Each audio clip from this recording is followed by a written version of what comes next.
আসসালামু আলাইকুম dear viewers, আশা করি সবাই ভালো আছেন। চলে এলাম নতুন একটি ভিডিও নিয়ে। এটা কোনো টিউটোরিয়াল ভিডিও নয়, মূলত একটি আইডিয়া শেয়ার করা কিভাবে একটি সাধারণ তাঁতের থ্রি পিসে আর্টিস্টিক ওয়েতে ভ্যালু অ্যাড করা যায়।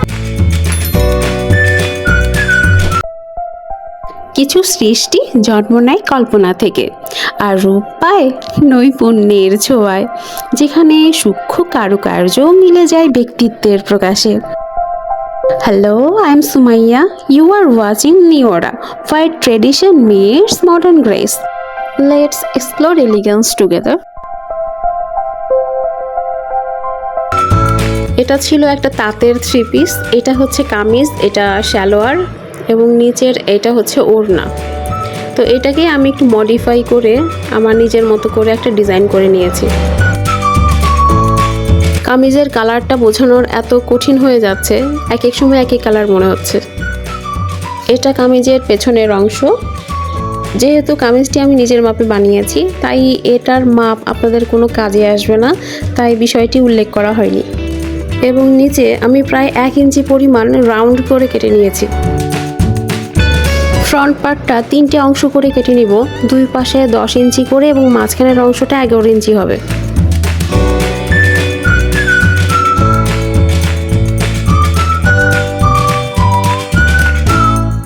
তিনটি অংশ করে কেটে নেওয়া হয়েছে। এবার প্রত্যেকটি অংশকে আবার জোড়া লাগাবো।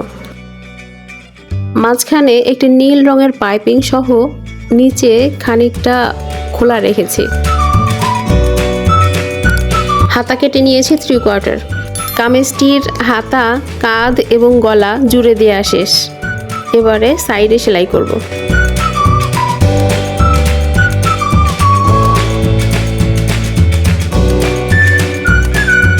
কামিজটি অলমোস্ট তৈরি করা শেষ। গলার নিচে একটি এক কালারের কাপড় জুড়ে নিয়েছি, এখানে হাতের কাজ হবে এবং হাতায় এবং নিচে সিম্পল কাজ হবে। কাজ শেষ করে ফিরে আসবো। কামিজটিতে নকশা করার জন্য ব্যবহার করেছি করিশেল, থ্রেড, মিরর, বিডস এবং পার্ল বিডস। তৈরি হয়ে গেছে আমাদের এই পোশাকটি। ওড়না সমেত দেখতে বেশ ভালোই লাগছে।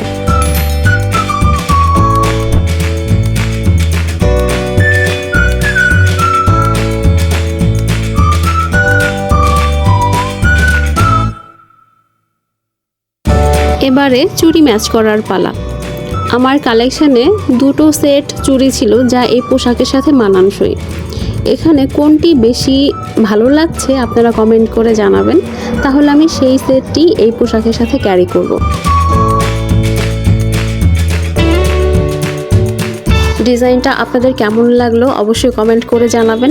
ভালো লাগলে লাইক দিবেন এবং চ্যানেলটি অবশ্যই সাবস্ক্রাইব করে রাখবেন। ধন্যবাদ।